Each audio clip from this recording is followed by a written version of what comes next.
Estamos aqui com o Márcio Araújo, ele que foi praticamente, assim, para minha geração, para nossa geração, um pai, porque muita gente assistiu e aprendeu muito com os programas que ele criou, que ele desenvolveu, que ele roteirizou, que ele dirigiu. E a gente vai saber um pouco mais da trajetória dele desde o começo da carreira. Você começou a sua trajetória muito novo. Comecei. Parece que foi com 7 anos, você começou... Na verdade, eu tinha uns 5 anos na escola, quando teve uma peça pro Dia das Mães. Uhum. E eu fui me apresentar, a professora já deve ter notado que eu falava mais que os outros, né? Porque já me colocou como protagonista. E quando as mães sentaram e assistiram, me deu um sentimento. É isso que eu quero fazer. Foi aí que começou. Cedo mesmo. E a partir daí foi tipo só... Você sentiu que era isso que você queria fazer. Só que era uma coisa... Tem um sentimento de ser um ET Uhum. que me segue desde pequeno. Porque eu queria fazer teatro, mas meus amigos da escola nem sabiam o que era teatro. Eu era da periferia, de Carapicuíba. Então, vamos montar uma peça. Que peça? O que é teatro? Então, sempre foi uma coisa que eu tinha que arrastar os outros para fazer teatro comigo. Conta então um pouco pra gente os seus trabalhos na TV, o que você fez até hoje e tudo mais. Eu comecei na televisão como roteirista, escrevendo para criança no Cocoricó mesmo. Então, fiquei no Cocoricó uns 10 anos, escrevi 500 episódios desse programa. Foi um filho muito querido, assim, meu. Eu escrevi Band Kids, um programa da Bandeirantes que era sobre desenhos de mangá, com Dragon Ball Z e tanta coisa assim. Eu fiz Patati Patatá, esses palhaços que agora estão fazendo tanto sucesso. Escrevi bastante Patati Patatá. Escrevi Xuxa na Globo. Fui roteirista pessoal dela por 2 anos. Então eu tive um percurso muito grande no mundo das crianças. E agora vai estrear uma série nova que eu escrevi em desenho animado, chamado Mundo Ripilica. O lançamento oficial é essa semana. Não sei quando vai entrar no ar isso, mas é dia 10 de outubro que vai ser o lançamento oficial. Qual canal? Não sei. Eu não sei se é Nickelodeon, se é Cartoon, mas eu sei que é uma série que eu escrevi, porque desenho animado demora muito para ser feito, né? Então, eu escrevi essa série faz mais de 1 ano. Tá bem bonito, só que eu não vi nenhum episódio pronto. Eu vou na festa de lançamento agora, dia 10 de outubro, para ver o resultado disso. Resultado final, já. Qual a sua preocupação maior em criar um programa para crianças? Eu sempre penso em criar um mundo um pouco melhor, sabia? Claro que eu quero divertir muito, eu quero que a criança se apaixone por aquilo que está sendo feito ali, eu quero falar das preocupações dela em relação ao mundo, como ela vê o mundo, mas isso que você falou, né, dessa geração que vem formada por coisas que eu escrevi, eu acho que a gente tem uma função como artista no mundo que não dá para ser me aplaudam. A gente está aqui para fazer algo melhor para as pessoas. E sempre que eu escrevi algo, eu penso nisso, sabe assim? Estou fazendo as pessoas que estão assistindo serem um pouco melhores. Uma coisa que você comentou sobre esse negócio das gerações mudarem bastante, qual que você acha que é a diferença de escrever uma peça para crianças hoje e pro que você fazia antes? A gente vai ser sempre parecido, assim, sabe? As questões universais vão ser sempre as mesmas, né? Amor, ódio, tristeza, medo, são os sentimentos, mas o ritmo, o tempo das crianças hoje é outro, sabe? Essa coisa da internet e da velocidade de todos os meios que ela não tem mais aquele tempo que a gente tinha de assistir um programa 1 hora inteira lá parado, né? Tanto que as emissoras estão fazendo programas para crianças de 12 minutos, 7 minutos, 5 minutos. E tá ótimo, né? A gente assiste Peppa Pig, que eu acho tão legal. Os episódios têm 5 minutos e acaba um, começa outro, acaba um, começa outro, mas aquelas historinhas se acabam. Se a criança levantar, sair, ela já pegou aquilo que estava ali. Então, eu acho que o tempo é a grande mudança, é o tempo. Tipo assim, se você fosse escrever para a geração de hoje, assim, algo tipo assim, voltado para a criança de hoje, qual que seria a dificuldade? Você contar uma história, os episódios têm 6 minutos, 5 minutos.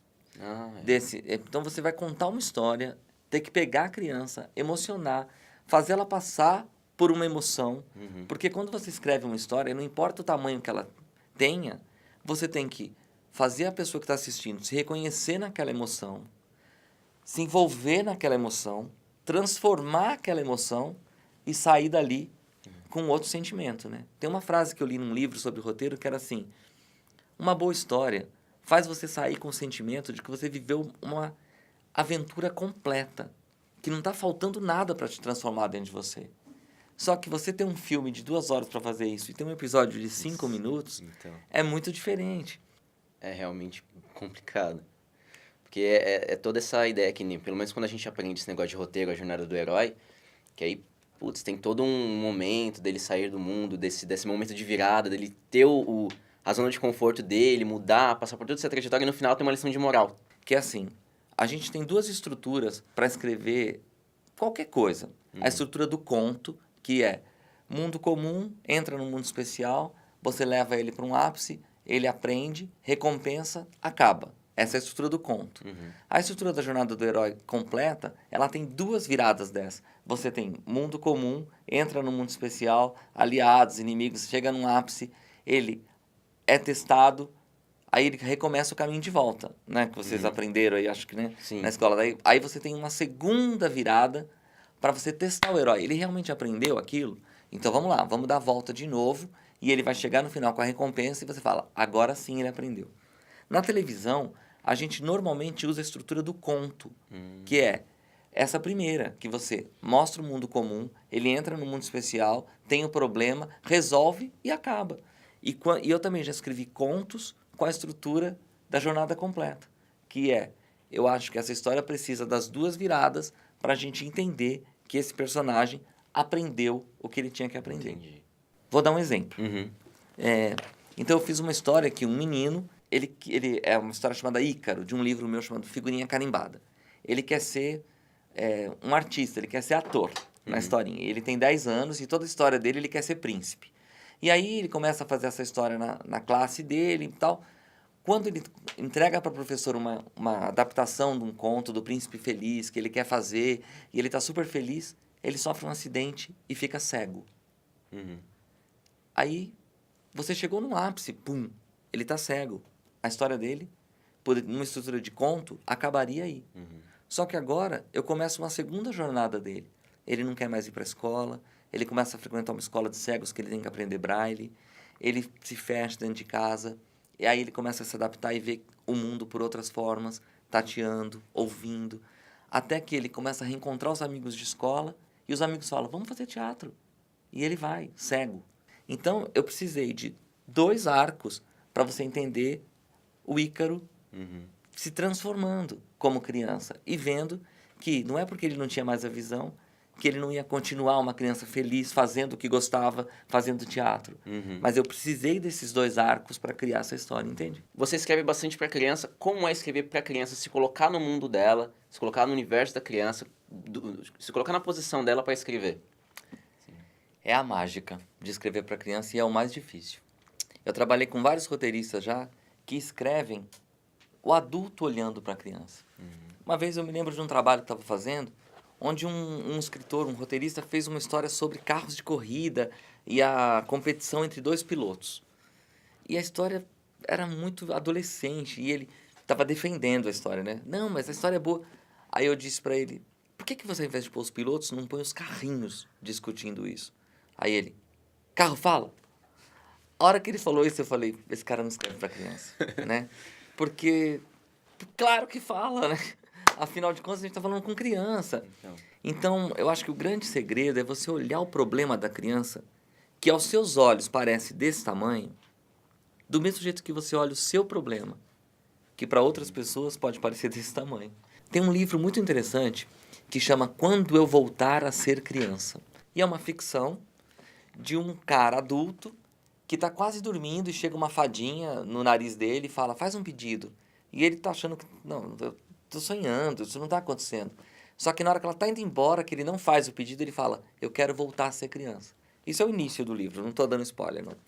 E aí, quando ele acorda, porque ele acaba dormindo, e quando ele acorda, ele tem 9 anos. Com a mente de um adulto, dentro da cabeça dele, e com os problemas de uma criança.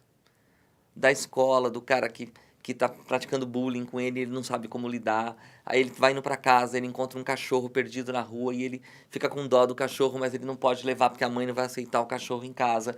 E você começa a presenciar os problemas de uma criança de 9 anos através dos olhos dele. Esse é o segredo. Você não tem que escrever sobre a criança, você tem que ser a criança. Essa é a grande mágica. O que você poderia passar pra gente, assim, uma dica que você podia passar pra gente do audiovisual que tá estudando aqui? Ou várias. Várias, né, no caso. Muitas dicas mesmo que a gente precisa, mas, assim, um conselho realmente você gostaria de passar para que a gente tomasse aquilo e pensasse, meu, sabe, pra aprender mesmo. Olha, um conselho que eu falo, assim, se você errar, aprende e continua. Errou, vai. Eu errei tanto. Quantas vezes que eu fiz roteiros que eu assistia e falava, tá ruim, o diretor não entendeu, o ritmo tá errado, a história não ficou clara, o personagem não tá resolvido. A televisão me deu muita chance de exercitar. Escrever 500 histórias é um exercício muito grande, né? Para um programa. Então, erra. Se joga no erro. Sabe? Para tudo é assim. A gente vai ficando melhor fazendo.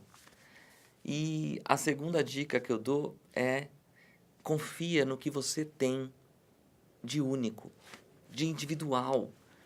Sabe, essa coisa que me perseguiu muito, assim, eu sou de Carapicuíba, cidade pobrinha, eu sou o coitadinho, eu vivi ali, eu não sei o quê. Isso é o meu melhor. No Cocoricó, uma coisa que era incrível é que eu sou de uma casa que tinha galinha, que tinha cachorro, que tinha pato, que tinha, né? E era uma casa de vila, não é uma casa que eu morava num sítio. Carapicuíba tem esse jeito de ser, que o quintal tem galinha. Meu, eu era o Júlio. Era só despertar o Júlio em mim. Então, essas coisas, sabe, que são o que você tem de particular, você que mora numa favela, você que mora numa periferia, você que é rico, você que não tem uma perna, você que não ouve, você que é cego, isso é o seu melhor. Essa é a sua dádiva. E quando a gente entende isso, você desperta o seu melhor. Certo. E se você pudesse voltar no tempo agora e encontrar o Marcinho ali, esperando o prefeito de Carapicuíba para conversar com ele, e aí você visse ele saindo lá da prefeitura, qual a sua mensagem para ele? Aí você vai fazer eu chorar aqui. Eu fiz um exercício muitas vezes com esse Marcinho já, que era, com 9 anos, eu falei para minha mãe que eu queria fazer um teste para ser o Pedrinho do sítio, e ela disse, não dá para ir lá na televisão. A televisão, a gente não chega lá. Ela não entendia que produzia-se televisão, como a gente está fazendo agora. E eu saí perseguindo sozinho. Com 9 anos eu falei, a minha estrada vai ser sozinho. Eu não vou poder ter um adulto para me levar.